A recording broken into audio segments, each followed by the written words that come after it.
आपकी अदालतमध्ये film star Ranbir Kapoor यांच्यावर आरोप आहे की हे गरजेपेक्षा जास्त एक्सपेरिमेंट करतात. रणबीर, तुम्ही तुमच्या ऍक्टिंग बद्दल बोलत होता. संजय लीला भन्साली बरोबर तुम्ही पहिला सिनेमा केला. तुम्ही तर ऍक्टर म्हणून एस्टॅब्लिश झालात, पण संजय लीला भन्साली यांची पंचायत झाली. हे बघा सर, सिनेमा नाही चालला हे सगळ्यांना माहिती आहे. परंतु आम्ही जेव्हा सिनेमामध्ये काम करत होतो, आम्ही खूप मेहनतीने, खूप प्रेमाने बनवला होता. संजयजी यांचं कन्व्हिक्शन होतं. आज जे काही मी आहे त्यांच्याचमुळे आहे. जे काही मला माहिती आहे ॲक्टिंगबद्दल, सिनेमाबद्दल, मी खूप त्यांच्याकडून शिकलो. तर माझ्यासाठी एक रिग्रेटफुल एक्सपिरियन्स नव्हता. जर तुम्ही मला विचारलं, जर मी एक संधी मिळाली असती तुम्हाला कुठल्या दुसऱ्या सिनेमामधून डेब्यू करायला, मी प्रत्येक जन्मी सावरियासारख्या सिनेमामधून डेब्यू केला असता. कारण जे माझे काही फॅन्स बनले, आय थिंक ते तिथूनच बनले, जास्त करून त्या टॉवेलवाल्या गाण्यामुळे.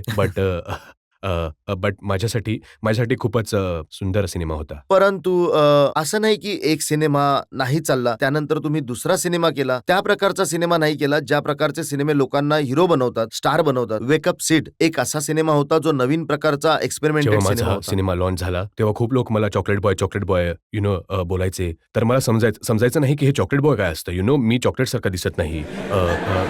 ना माझी टेस्ट चॉकलेटसारखी आहे. तर मला थोडा राग यायचा की लोक बोलायचे खूप ते सार्कास्टिक टोनमध्ये, हा तर चॉकलेट बॉय आहे. But I wanted to get way. I wanted to not have fixed image. I hope की मी ती प्रत्येक सिनेमाबरोबर मोडू शकतो. पण खूप हिंमत पाहिजे एक्सपेरिमेंट करण्यासाठी. हिंमत तर पाहिजे सर. रिस्क तर स्पायडरमॅन सुद्धा घेतो सर. तर विदाऊट रिस्क आय थिंक आयुष्यात काही मजा येत नाही.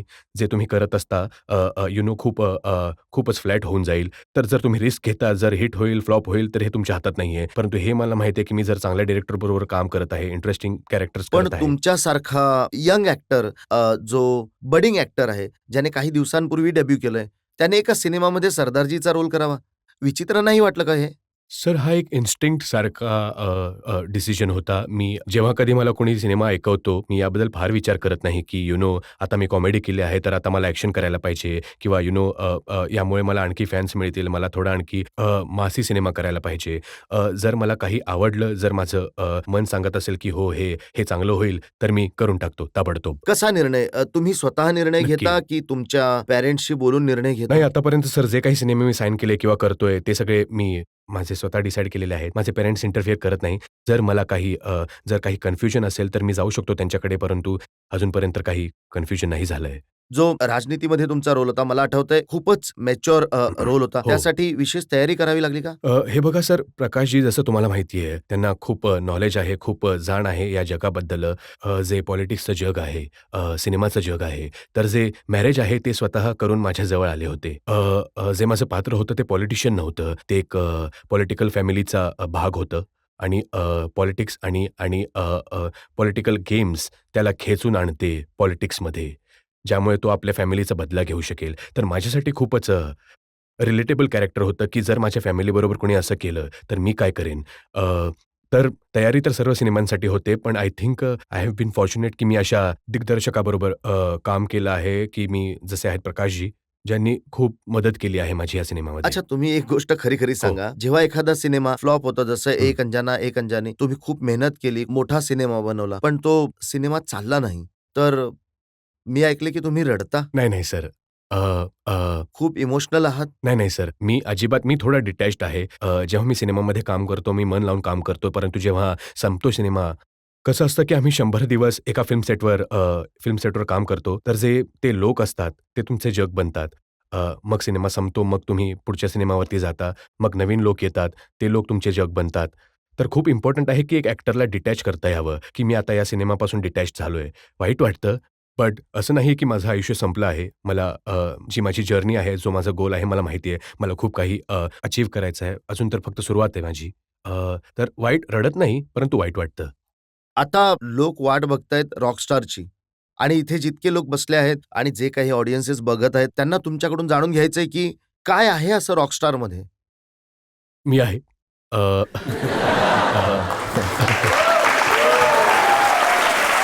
Okay sir. रॉकस्टारची गोष्ट आहे. जे पात्र मी साकारत आहे त्याचं नाव जनार्दन झाकड आहे. तो एक जाट बॉय आहे. दिल्लीचा प्रीतमपुरामध्ये राहतो. त्याला एक रॉकस्टार बनायचं आहे. तो जिम मॉरिसनचा फोटो लावतो. त्याला काही माहीत तर नाहीये. तो गिटार वगैरे वाजवत असतो, थोडंफार गाणं गात असतो. परंतु थोडा त्रासात आहे कारण त्याला माहीत नाही की तो चांगला कसा बनेल.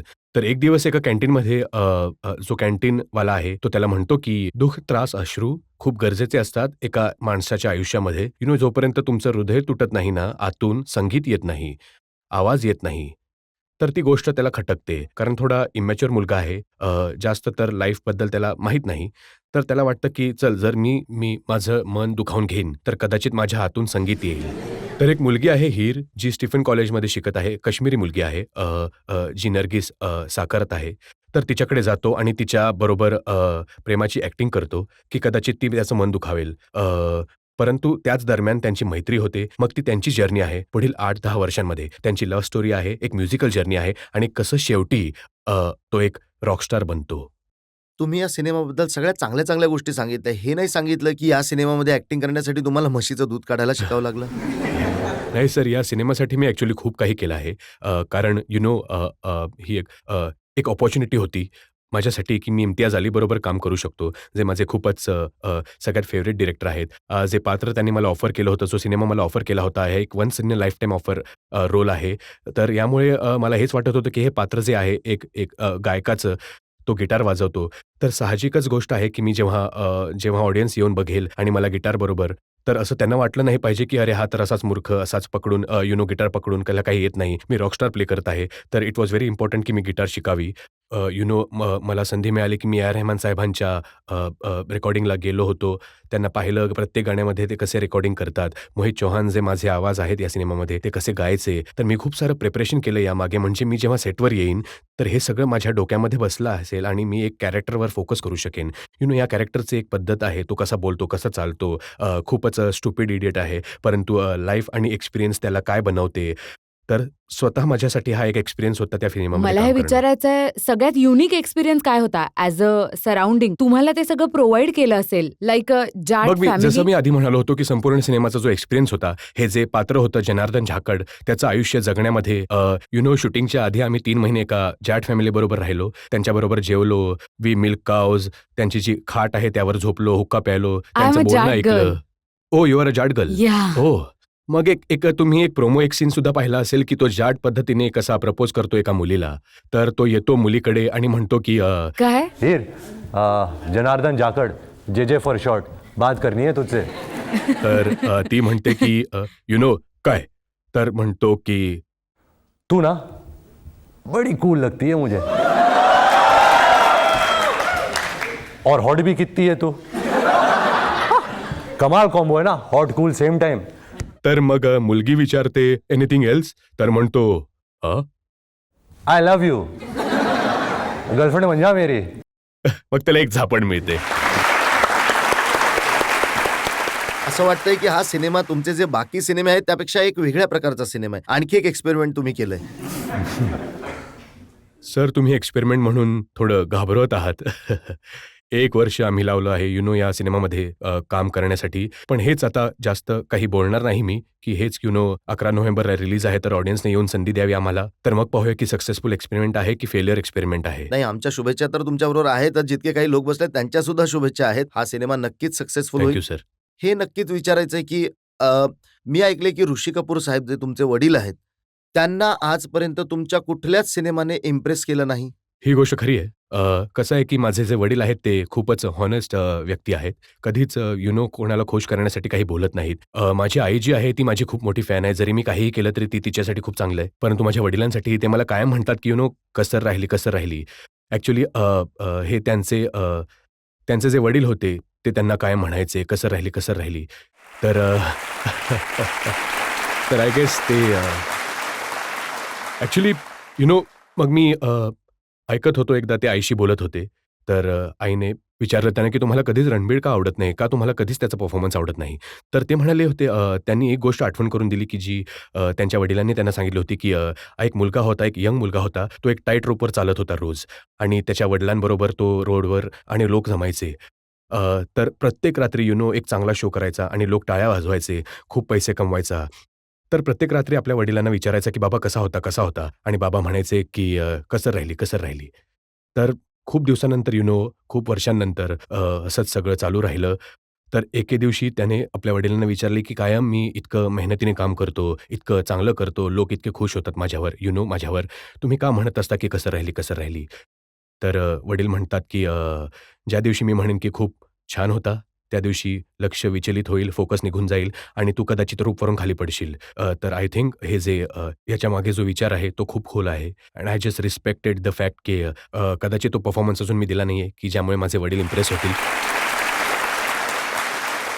पण कधी त्यांच्यावर जेलसी नाही होत तुम्हाला? त्यांचा पहिला सिनेमा, त्यांना राज कपूर सारख्या डायरेक्टर बरोबर काम करण्याची संधी मिळाली आणि बॉबी त्यांचा पहिला सिनेमा सुपर डुपर हिट झाला होता. नक्कीच.